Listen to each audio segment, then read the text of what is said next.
Well, hello, everybody. I'm Marilyn Hawes with Unprecedented TV and my show, Heart and Soul. And you will find us on YouTube if you put Unprecedented TV in. I'm also CEO of Freedom from Abuse, which is a charity seeking to prevent child abuse and any sort of abuse, actually, because there's just far too much of it in society and it's very toxic. For Heart and Soul, I am inviting anyone who's got a lived experience or a story to tell or an issue that you think needs more oxygen as a guest to come on my show. So please, if you feel like, oh, she hasn't rung me, please call Unprecedented. Together we will discuss the issues from which I think all too often people turn away and they actually choose to ignore other people's reality. And as I say, we need to open hearts and minds and soul and give it more oxygen. So basically, we're going to kick the elephant out of the room. And this morning, I cannot tell you how thrilled I am to have the lovely, the work he does is amazing, Mark Brooks OBE, Chairman of Mankind. And welcome, Mark. Thank you. Thank you very much, Marilyn. It's a real honour. The honour is all mine. I don't think so.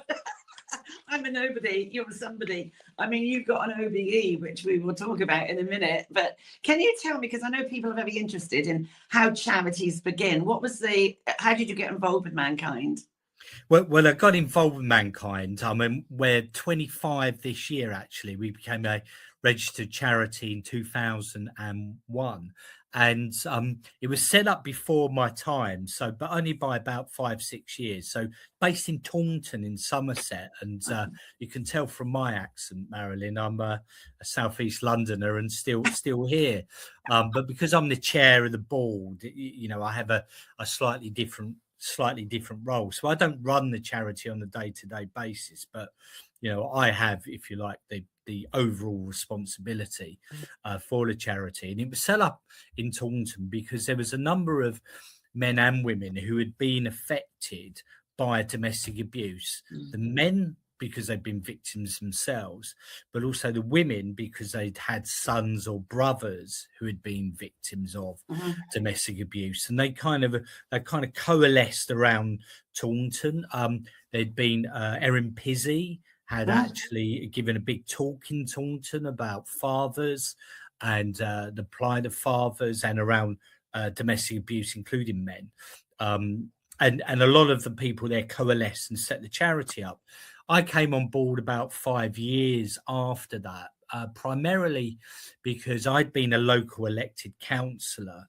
And one of my constituents had been a male victim of domestic abuse. He'd lived in a council house with his 2 children, or a council flat with his 2 children.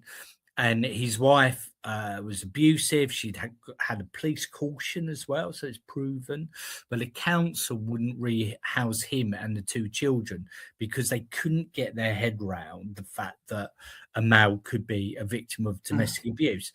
Now, I'm talking about 99, 2000 here, so this is some time ago. Anyway, I stopped being a counsellor. I didn't lose. I decided, it was becoming quite an issue with my business, my career, because it's quite time consuming. It's very rewarding, but it's time consuming. And then I felt a few years later that I wanted to do some voluntary work, especially because, my background is communications, policy and marketing. And I basically wanted to do give something back. And then I remembered this issue, went online, typed in male victims of domestic abuse and up this charity. So I volunteered to do their communications and marketing. And then 6 months later, they asked me to be the chair. So that's the kind of long journey, and it's been extremely rewarding and also eye-opening as well. Well, I find the same because my charity is, as I've just announced it, is like, it is rewarding when you can, be an advocate for someone and just be by their side, basically. I mean, I think to signpost people to the right place is an incredible thing. And you are a very busy boy because this morning, I got up ridiculously early this morning and someone cancelled an appointment. So, but yes, you've got this OBE, if I'm not surprised. And when was the OBE? Because I went on your website and I went on Mankind's website, and my goodness me, you're all over the place. You're very busy. Yeah, exactly. All over the place in a good way. Yeah, absolutely. Albeit, when you have the OBE? Yeah, so I got that in 2019 for my work in domestic abuse, and I think where it came about was because I'm kind of things a big kind of structural national level, as well as obviously making sure things are delivered locally. What I could see when I became the chair was the fact that there wasn't that many services available for men, even though legally they had to be. So under the law, you can't, under the Sex Discrimination Act back in the 70s, and then its modern version, the Equality Act, you can't discriminate against somebody because of their sex. And that includes, especially for public bodies, their service delivery. And so what we were finding was that there was lots of contracts that were being let by local councils who have the responsibility to provide a domestic abuse service for their local community, but it was only for women. So I started writing letters to leaders of councils, because if you write to council officers, they just fob you off. But if you write to leaders of the council, who are obviously democratically elected to run the council, they are the head honcho, obviously male or female, but they're the person whose neck is on the line. So don't write to the council officers, write to the councillors. And so I'd write to them and I'd say, well, you're breaching the law. But I'd say it in a very positive way, and how can we help to help you? So I wasn't sending out press releases saying they're breaching the law, albeit on occasion I did later down the line when they wouldn't take notice of the things we were saying. So I think where the OBE came from was myself, but part of the charity created a landscape in the UK where there is now services available for male victims in every part of the UK. Good. As well as making sure that governments are doing as much as they can for male victims, which they're not, but which we'll come on to, I'm sure. But also talking to the media, talking to conferences, and actually being at the vanguard of this, because nobody else was really talking about these issues. No, they're not. In a public forum, and also being slightly brave about it. I mean, I'm from Southeast London, as I mentioned, and we have an anti-establishment streak, or certainly maybe just me, but it's like, we're in a good way in terms of actually saying, well, there's a problem here. The establishment is saying, ignoring it. Well, that I don't go away. No, I'm the same. I'm the same. In a good way, in a positive. Yeah, it's all for the right reasons. Absolutely. Because if you're passionate about something, you're going to keep kicking on that door until someone opens it. Because I'm pleased to hear you say that probably in the last 5 years, male victims are better supported. Because when I first started dabbling in the victims of male abuse, it was shocking, absolutely shocking. They were just completely isolated and abandoned. And so you would generally say then they are much better supported now.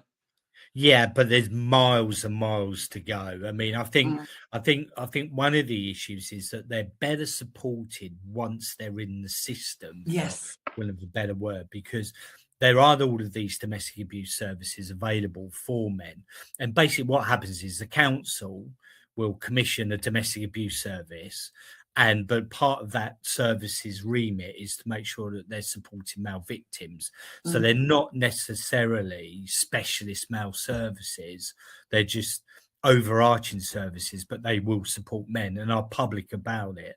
And and for us, I think that's the way to go. I think I work with a lot of colleagues in the sexual violence arena, and basically they have in the male sexual violence, sexual abuse area, and they have very distinct services for men, but it's horses for courses.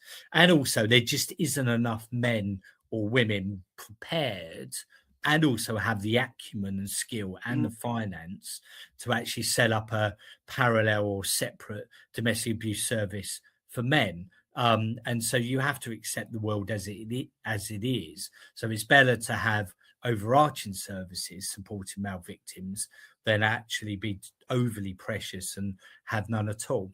But the conundrum is that not enough men are actually getting signposted or referred or finding out about these services that exist. And we're still finding GPs not recognizing domestic abuse in men. We're still seeing too many police officers, not as many as we used to, turning up, assuming that the male is the perpetrator and the woman is the victim, even when it's the man who's actually contacted the police. And we're also seeing lots of missed opportunities in homelessness settings, A&E settings, where there's clearly something going on in the lives of men at home, and nobody's asking the questions. Well, so things are better, but we're still miles to go. This is how I feel, Mark. People are not asking the why. It's a simple question in the English language. People are not they don't have an investigative brain. They don't. Yeah. I was one of those innocent little kids that always said, why? I want to know why someone is looking like this or behaving like this, or why are they depressed or this. You've got to have that inquiring mind, I think, haven't you? And I'm always pushing on schools. You always have something that's not right with a child. Why? And that's the way you find out, isn't it? And that's the way you learn. Because do you still find... Two things I wanted to ask, because when I was, as I said, doing this about 5 or 7 years ago, how many refuges are there now for men? Because it was pathetically small at one point. Yeah, so there's about, refuges are always the answer for men when it comes to looking for accommodation, but there's about 400 spaces for men in the UK if they're a victim of domestic abuse. About 120-30 of them are dedicated for men, and the rest are for men or women. And councils do have a statutory duty under kind of homeless acts, housing acts, to house all victims of domestic abuse if they need emergency and longer terms. The technical term is safe accommodation. So some of that could be in refuges, and there is a growing number. London is the worst place for a male victim, full stop, in my opinion. But also there's a lot of what you'd call single units. So there might be just a flat somewhere. Also some other kind of safe accommodation. So single units that could be used that are set aside just for men, or single units where they're basically set aside for men or women. And what I mean by units, like a flat or something like that. So it's always about refuges, it's about safe accommodation is a broader term, but there's still not a lot. And we're still finding men calling our helpline, or other agencies calling our helpline, especially local councils, saying we've got this man who's a victim of domestic abuse. Where can we find some form of safe accommodation? And a lot of the things that we go back to, especially with local councils, is actually, well, it's your responsibility. You shouldn't be ringing us up. We don't run them. We signpost men to them or to the organisations that run them, but we don't run them. So therefore, it's your responsibility. So there is still a big postcode lottery when it comes to safe accommodation support. Well, 400 spaces is just pathetic, isn't it? It's absolutely pathetic. You need to have at least another couple of noughts at the end of it. Well, exactly. Especially when men, if they've got children or they've Yes. got disabilities, and the big thing is if they've got children, because like a mum, they won't leave an abusive I know. household I if they know. can't take the kids with them. Yeah. Yeah. And the women And are, I mean, I shouldn't say this about my own gender, should I? But I mean, I've seen it myself in courts, how, excuse me, how incredibly manipulative they are, and how very convincing. Well, it's the nature of an abuser, isn't it? You're plausible, they're charming, and they look quite pathetic and vulnerable. And then the child ends up going to the wrong person, which is, I mean, do you still find, because people are still telling me this happens, that a man goes to the police and it is a lottery, it's also who you have on duty at the time, when they've actually been laughed at and got, you let a woman hit you? yeah, we do get that, but it's occasional now Good. rather than the norm. And certainly, yeah, I've been involved nearly 20 years, as I said, and it was the norm 20 years ago, Yeah. even 10 years ago. It was not uncommon, but it's uncommon now. And but the thing we always urge, and it's information on our website and our helpline and others, is that if a man goes to the police, take someone with you if you can, but also make sure you got the evidence. Got evidence. Yes. We're always talking chronology, diary, evidence on phones, etc., because that just makes it, harder for the police to dismiss when you've got that. And the thing is, the police are seeing, police are better because they recognise more widely that it happens to men, but also I think that they've realized that they are seeing, not necessarily in the household but more widely, issues around some women acting violently. So it isn't, when they're thinking, well, okay, there's some issues with women acting violently, why wouldn't that happen outside, inside the home? And actually, the people who are more likely to take a male victim seriously, especially if it's hands of a woman, are actually female police officers, because they've been in and around perhaps women who have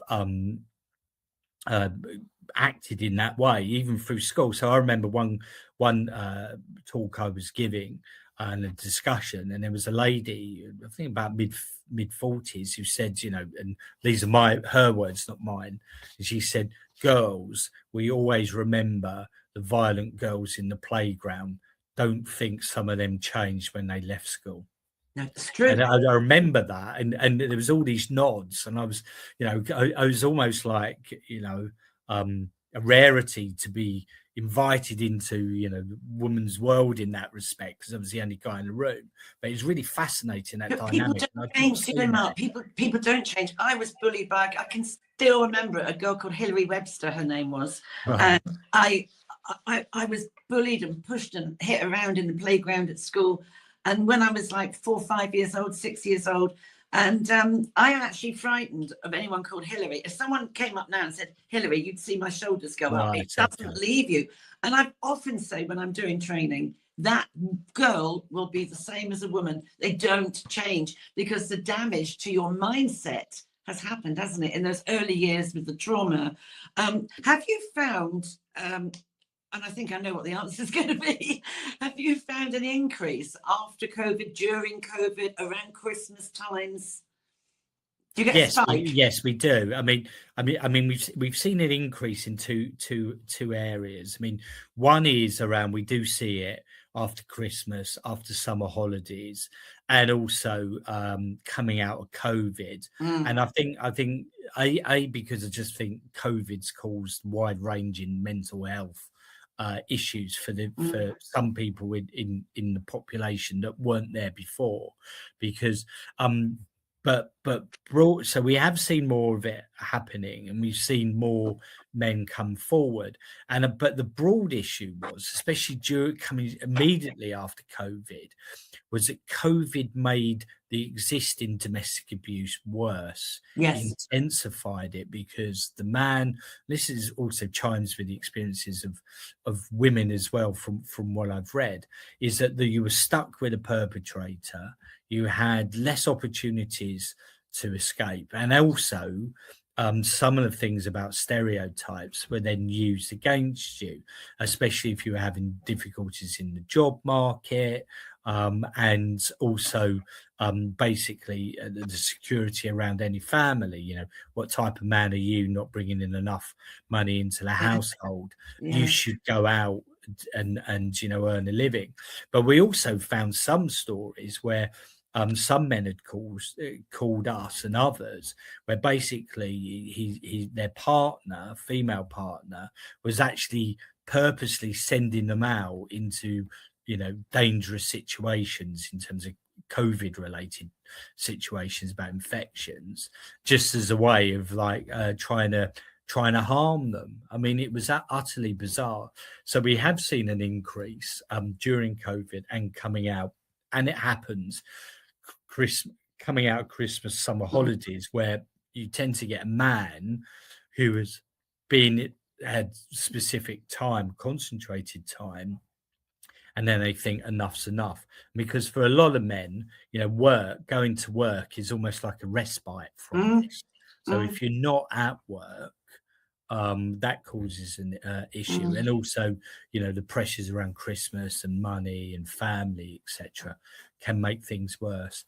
What we have seen as well is that this increase in men not only coming forward, but also being recognised. So the government statistics body actually did a review of domestic abuse figures, and they found that their assessment, and it's no criticism of them, had been underplaying the number of male and female victims. So the figures, their assessment, went up from around 750,000 men in England and Wales being a victim of domestic abuse to now being 1.5 million. So, and even that may not be as accurate as it could be, but we've seen this big increase in the recognition of that's great. So men must be feeling more confident coming forward now then as well. So I mean, what is that ratio? See, I have got this theory that there's not a lot of difference in the numbers between men and women being abused. I have a theory about that. I don't know whether I'm right, but I think it's kept under the covers more with men somehow. Or am I wrong? I think where there's research, academic research, that suggests it's 50-50. So, yeah, I think so. And also a lot of the abuse is actually, the technical term, bidirectional, i.e. the man and the woman are abusing each other, i.e. they're as bad as each other, and they're causing abuse to each other. But there's some of that. I mean, again, it's hard to know the figure, but the Office for National Statistics figures, and we tend to use them, show that for every 3 victims of every 3 female victims, there are 2 male victims. So it's about 60-40, and we tend to use that because that's government independent. Well, the ONS is independent of government, but it's the government stats authority. And we tend to use that because it means we focus on discussing the issues rather than actually arguing about the figures, if that makes sense. Yeah. I mean, I do a course with teenagers because I think this toxicity goes back childhood, teenagers, and they end up being abusive women or men. I think, as I say, I think it's in their personality DNA backpack, if you like. Not born like it, but are because maybe of bad parenting and issues in the early years. But again, with the teenager, I did some research on the very little difference. 1 in 11 against 1 in 10. I think it's 1 in. It's so close. It's so close. And I've been in schools where teenage girls have literally got up and said to the boys, and vice versa. In fact, I have more boys coming to see me afterwards than girls. that, you know, oh, now I know what you're doing. Now I know what you're up to, because I don't think the kids don't understand, which is why teachers in schools shouldn't be teaching it. They don't understand all the finite bits, do they, involved with abuse, you know, like someone's going to your wallet, or the road rage is another sign, isn't it? I mean, it's all, there's so many component parts to it that people aren't aware of. What upsets me, and when I was looking at your website today, I was looking at suicides, because I know how it's the highest killer, isn't it, in society, men under 50 taking their own lives, sadly. And I noticed a dramatic increase from 2020 to the 2021 figures.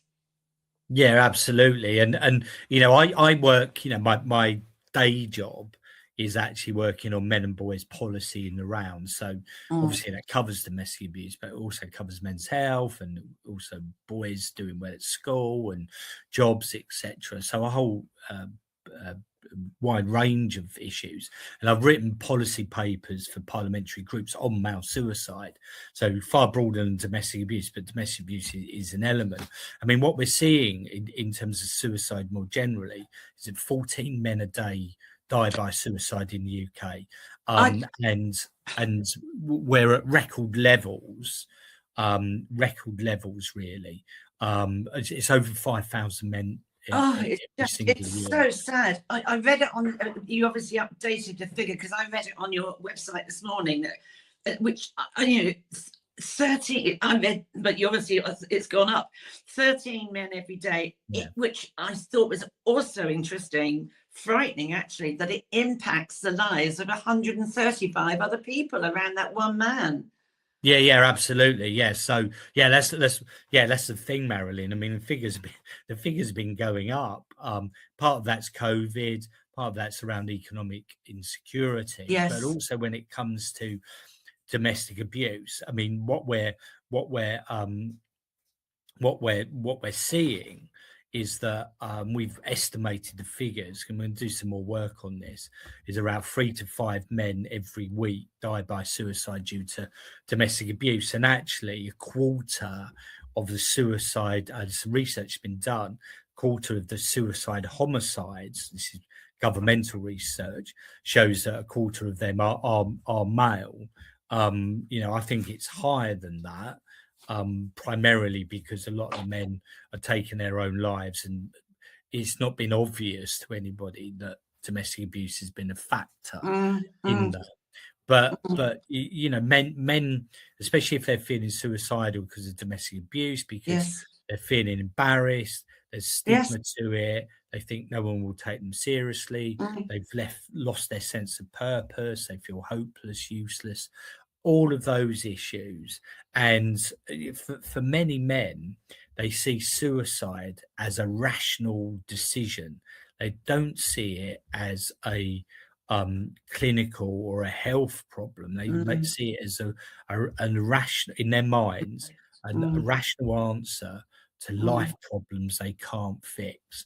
And some of that will be they're a victim of domestic abuse, they can't fix it, they don't think it can be fixed, so they take their own life.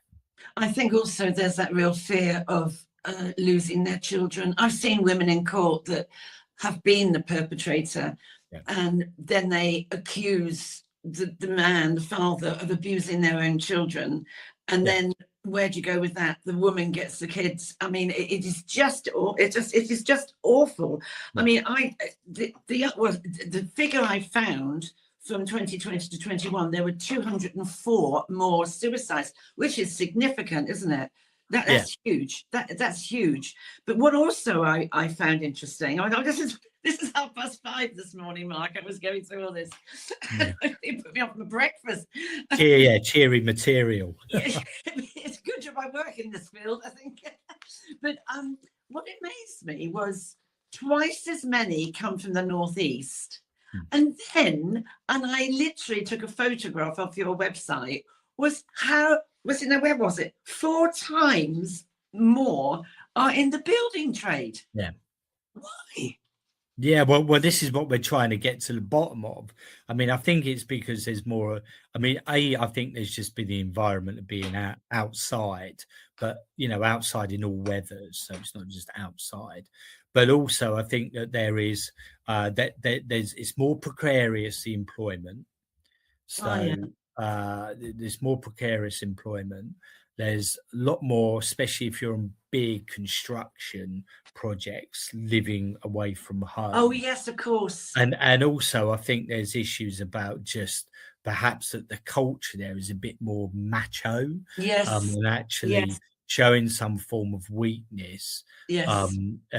is more frowned upon. The other thing is the consequences, especially for older men, because you were right about men it's the biggest killer of men under 50 in the UK, and the hump is around middle-aged men. So you're looking at probably about 40 to 60, there's a hump, and it gets, the hump is around 45 to 50, but it starts going up.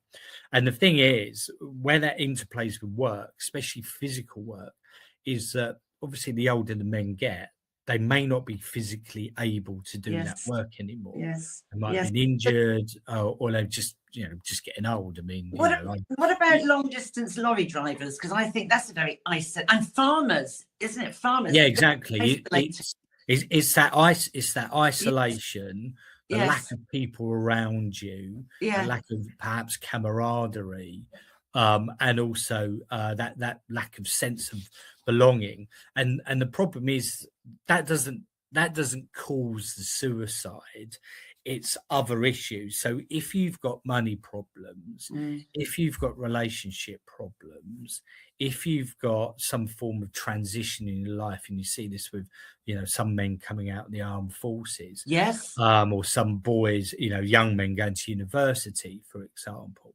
So if you've got these whole range of life problems you can't fix, and on top of that you're lonely, you're isolated, then that will cause significant problems. And for a lot of men, it's just being around other men, and other activities. I mean, I've always said, I haven't got any evidence of this, so it's my kind of gut instinct that things like I felt like Weatherspoons and places like that are real lifesavers for men. I mean, I was stayed in one in this week, because some of them got hotels, and I was in Bridgend in South Wales doing some work there, and I left about 8:30, and it was full of men reading the paper or on their own, but having a coffee, not drinking, because that's obviously an issue, but having some breakfast, coffee. And because it's not a cafe where if you've eaten your food, you're kind of expected to go, you can just stay there and have more coffee and what have you, reading the paper. Or some men tend to be older men, just sitting around having conversations, getting out of the house, talking to other men, or just getting out of the house. And I'm thinking, well, actually, that's so good for those men's mental health. This is where I worry about Rachel Reeves. That's another whole conversation, can't we have, about pubs? You see, I live in a village, but we've got 170 people here and 70 houses, and it's a very elderly population. I think I bring down the average age by about 20 years, I think. But they're not a load of I can't say the word, obviously, off their head, all that, but they do it. It is like a social club, and I think the pub is the heartbeat of and Weatherspoons, of course, stuff is cheaper, and I think it's terrible that about. It's dreadful. I mean, how many also would you say then? So we talk about suicide. How many men would you say go missing? They literally disappear into the ether, and don't want to be found. Yeah, I don't. It's a good point. I have to look that up. I don't know, because there's a really great charity that I've applied for jobs to it before, but never got an interview, called Missing Persons. Yeah, they're brilliant. Yeah, exactly. Yeah, and I'm fascinated by that, and where they just go missing, and I don't know what the drivers are. I'll be honest, that's going to be a weekend project, actually. I'm I actually going to, think, I giving me think homework I here, know two Marilyn. young men have gone missing, Yeah, and I don't even know where they are, but the parents have told me. But one had significant issues with a very controlling father, yeah, not violent, but yeah. controlling. The boy could never make his own mind up. He wasn't allowed to. And similarly, so with the other one, with a mum. And I hear of other ones along the line. And these people just don't want to be found, do they? They change their name. Maybe they go abroad. And I think that's really hard for, for the people that just don't understand it. I think it's as distressing as suicide, because you don't know, have they gone somewhere and taken their own life? Yeah, Have yeah. they thrown themselves into the river or something? You just don't know, do you? I mean, I mean, changing the subject a bit again now. I picked up, and maybe it's not an expression I've heard before. I ran it past my producer earlier. You mentioned on your website modern masculinity. Can you explain what that is? Well, that's part of the issue, is that I mean, there's huge debates that's been taking place last year and will continue this year about what masculinity is, and it's really interesting in that there's a lot of debate about is masculinity good? Is it bad? Should men be more like women? Are men defective women? And I've been trying to push back against a lot of that discussion, because it isn't about masculinity as a problem, and because masculinity is also just a set of behaviors Yes, that society thinks men have, but also men have feminine qualities or behaviors, and also a lot of women have masculine absolutely. behaviors. I mean, Yes. I've always said that actually the most masculine person, or with the most masculine behaviors, is actually a single mum, because Yes, also yes. she's got to combine all I the was on my caring own with 4 roles, children. I and completely. also she's got to be out there earning a living Yes. and being strong and Mm, courageous and mm, mm, everything. I said, mm. so it's quite a pejorative term, but I kind of like list it around the fact that men want to be of service, they want to be successful, and I'll come on to that because I've been challenged on that. Successful, they want self-respect, they want an element, they want to be self-responsible, and also want this sense of belonging and camaraderie. And when I mean by success, it's not monetary success. They just want to be good at something, and they want people to be respect them, Respectful, to be yeah. I good at mean, something. So they could be bringing up their kids. I mean, that's a sign of success. So the modern issue is about actually making sure that men have as much choice and options to apply that. So that means making sure they're in work, not being talked down to, that if they are struggling with issues, that actually that there's those options available to them to actually get help. It's that kind of strength based. It's good to get help. Take control of your life, etc. So the modern masculinity is more about making sure that there's wider opportunities to apply it. Somebody said, one of the colleagues I work with, is building a new script for men and boys, especially because lots of jobs are going, AI is a problem, yes, manufacturing still yes, yes, on yes. on the downturn, and also that women have had a new script given to them, and they've earned it and worked for it. They can be anything they wish to be, which is obviously a great thing. So the challenge is about what the new script is for men, and my issue is that it's a new script, but the bigger issue is that we need a bigger stage. Well, I think also, though, I mean, I like you just said, that the single mum, I was on my own with 4 children, and I had, well, only because I left him because he was abusive. But yeah, I was mum and dad, and it's hard work. And Yeah. I was thrown into that situation. I didn't want to be it. I like being a woman. I like being feminine. I like, when I go into schools, I say to the lads, what do you think is masculinity? And they all seem to think it's about being bolshy, shouting at people, swearing, being arrogant. And I said, no. I said, men, real men, are actually strong without having to show it, and they're protective, they're kind, and that's not to do with, you might think, oh, that's weak. It's not weak. The strength is something you see and experience as a woman, and you feel like someone's like almost got their arms around you to protect you. And I like that feeling. I like being a woman. I wouldn't want to be a man. I think a lot of women, dare I say it, I'm going to get a lot of bad press after this, but I think a lot of women have emasculated men. I think the women's lib movement did an awful lot of damage for men. I mean, my 3 daughter-in-laws will all do jobs in the house that I know my boys can do. And why do you do it? Oh, because I can. But what role has he got?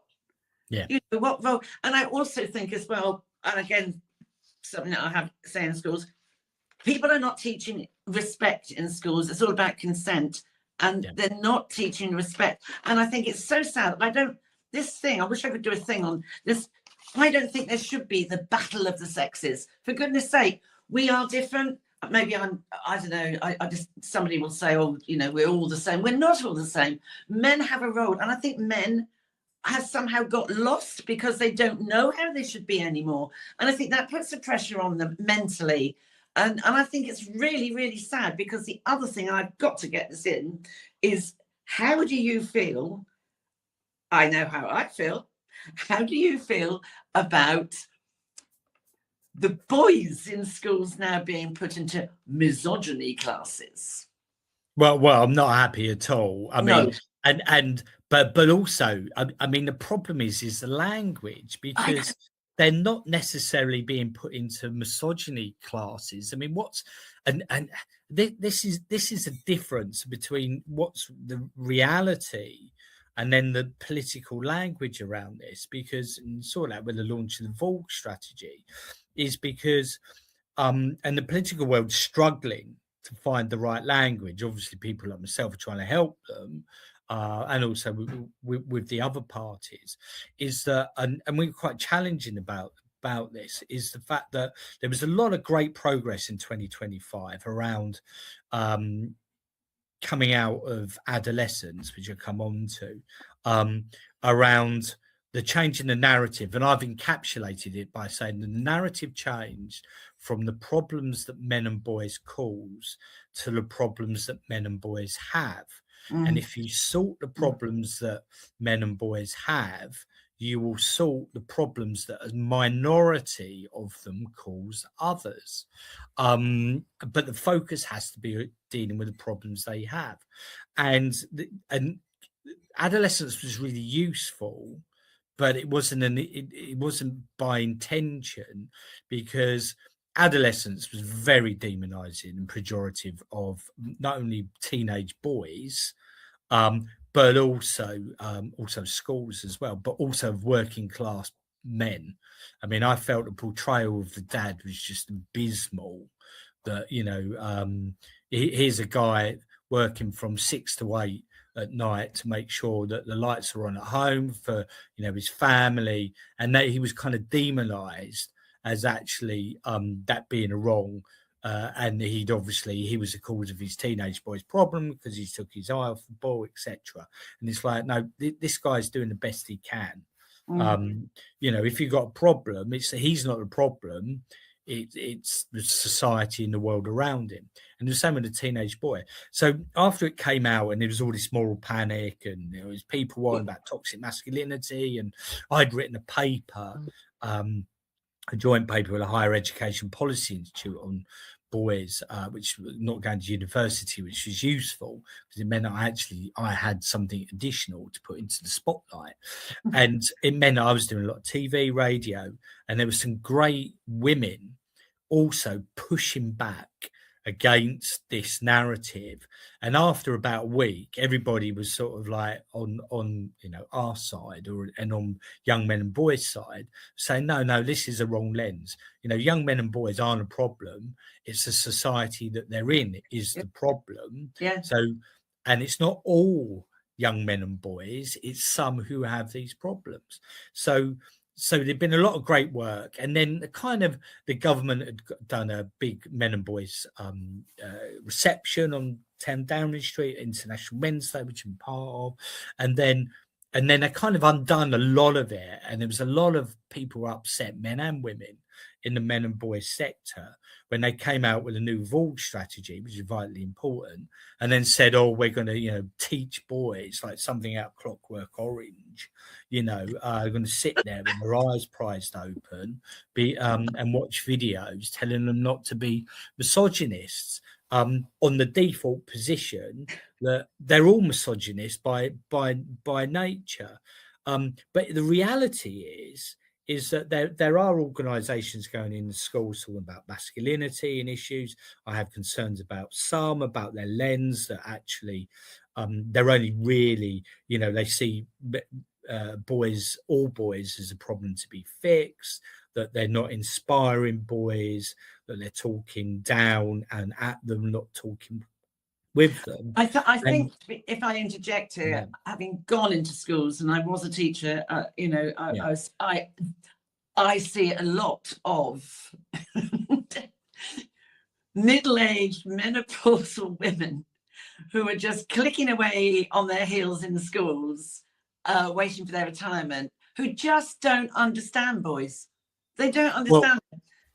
Well, you can say that. I won't. I mean, but the issue, but a couple of the issues is of course that like what's the impact on boys? Because a lot of it, boys are coming saying the world's against us, etc. And then when you see adolescents saying, "Well, yeah, you're all a problem," and then when you see a government making an announcement, really undoing some of the work they've done, saying you are a problem, you're misogynists, you're all addicted to Andrew Tate and the manosphere. Oh, you see, he's got no a lot one's actually understanding the impact that has on the teenage boys when they're seeing that, especially when they've got problems themselves. Now, the problems, spoke about the kind of being in abusive relationships. They might have mental health problems. They may have body image problems. They may have issues, dysfunctional families and communities around them, and also just a lack of jobs and opportunity and positivity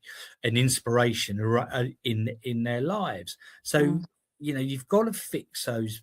You've got to fix those problems, and if you fix those problems, you will deal with some of the problems that some young men and boys cause.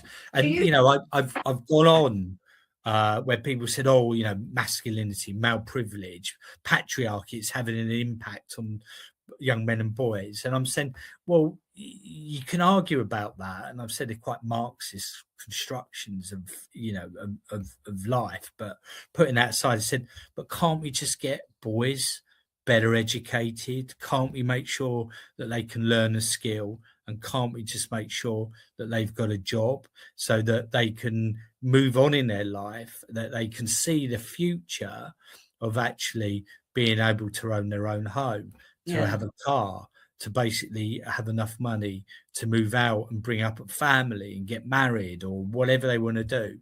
So you've got to give boys hope, and also then pathway on how to get there. If you keep telling them that they're a problem, then actually it becomes self-fulfilling, especially when the evidence doesn't stack up. I always say that.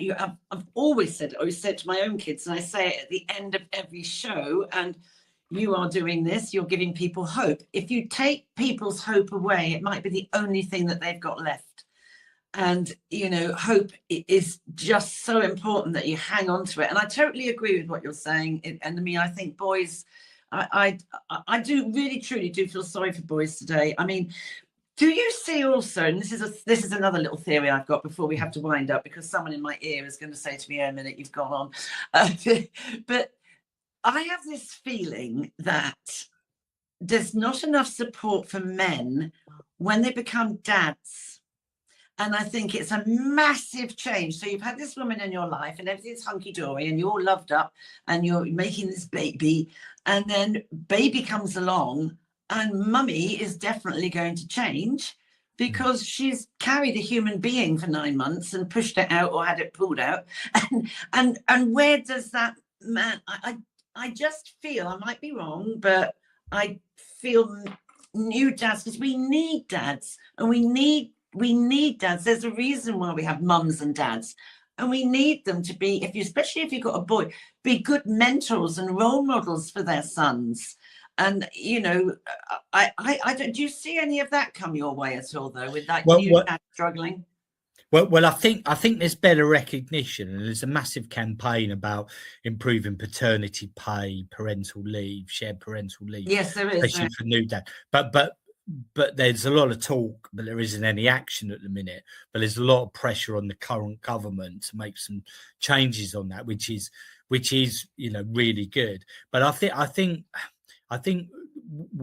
especially around the kind of postnatal period, and actually around the period, it's I hear from dads. I'm not a dad, but I hear from a lot of dads about the issues where they're seen as second-class citizens when around where the birth is. It's and also but also in the postnatal, they're not invited to maternity classes, and they're just seen as actually just an add-on, and the focus is all on the women, which includes in work. I mean, employers, it's always interesting where even women are expecting. I see it when I was, a number of the organisations I was working at. Even female colleagues were expecting other colleagues to be taking on these kind of maternal roles, not the husband sharing it. They had all these gender stereotypes as well, so it's not just like men having them. And also there's some research from Swansea that came out last year, Swansea University, that shows actually there's a significant suicide risk, a far higher suicide risk with new dads than dads and non-dads, and so it's a suicide risk as well. And I don't think there's enough focus within the health system and society in general about what it means to be a new dad. I think I'm glad because that's my theory. I'm glad you've supported what I'm thinking, because I think also men go back to work very quickly. You might have 2 weeks paternity leave. Yeah. If you've got a baby that's screaming all night and you can't sleep, and you've got because people are tending to be older when they have children now, so the man most likely has a more important job or higher rating, high pay scale, more responsibility, and he's been up half the night with a screaming child, and that's like 7 days out of 7, and he's got to go and sit at a spreadsheet and work out all these figures, and he's absolutely, I mean, it is, to be fair, a baby crying, it is, and having no sleep is torture. It really is. Oh well, yeah. No, honestly, they should have thought of that in the war, because they did, didn't they? They made you stay awake, didn't they? Or that was one of the tortures that they did. Exactly. But also there's the issue on the mother. So if the mother's had a difficult birth, or there's issues with the child, that puts huge pressure on the men as well, because obviously the man, if he's got, if his partner is like ill because of the birth, is difficult, etc., he doesn't want to go to work because he wants to look after his partner and also the child. And it's like, my wife's had, because I remember speaking to someone, the wife had a very difficult birth, cesarean, lost a lot of blood, right, awful. And he was like, within 2 weeks, he was being forced to go back to work. When his thing, he's like, I don't want to go to work because I need to look after my wife, to make sure she's well. And as part of that, I've also got to look after the baby because she's like really unwell. But I'm being forced to go to work. And he said it was an absolute nightmare. And he said he was lucky that he had her and his parents were still around, so they kind of stepped in, and the grandmothers, straight in, helping, whatever, which is, the maternal instinct never goes away. But he said it just put a lot of pressure on him, because he was being forced to go to work and he didn't want to. He had serious family issues to deal with. Yeah, it's terrible. Mark, I'm going to have to wrap this up. I could talk to you for hours. I found it absolutely fascinating. Do you have a donate button on Mankind? I'd love people to stick some money in the pot. Yes, yeah, if you go on mankind.org.uk, there's a donate button. Perfect. And just to say, all the money raised is directly goes to our helpline. So that money will be there to help save men's lives. Well, I have so looked forward to this day having you on, because we booked it a while back, and I'm so looking forward to it, because you are, as I always end my shows, you are giving men hope. So you guys out there, you don't need to feel isolated. You don't need to feel embarrassed. Come out the dark shadows and come forward and contact Mark and his organization, or you can contact me and I'll put you in my, but there is hope and help out there. So don't stay isolated. Thank you. 1,000 thanks, Mark. Thank you so much for your time. And I wish you well and have a good day. Thank you. Brilliant. Absolute pleasure. Thank you very much. Well, there we go. The lovely Mark Brooks, from the chairman of Mankind. So please have a look at his website and have a look. So I thank you for listening, and, you know, please go to the archive if you've missed this show when it comes out. And so we've ended on hope again, which is great. And next week, I am having a lovely lady on called Professor Melanie Lang. And she is in charge of all the research to do with all various kinds of abuse in sport, and that's globally. So we thank Mark again. You guys have a great day, and thank you. This is Marilyn Hawes with Unprecedented TV, with Heart and Soul. Thank you.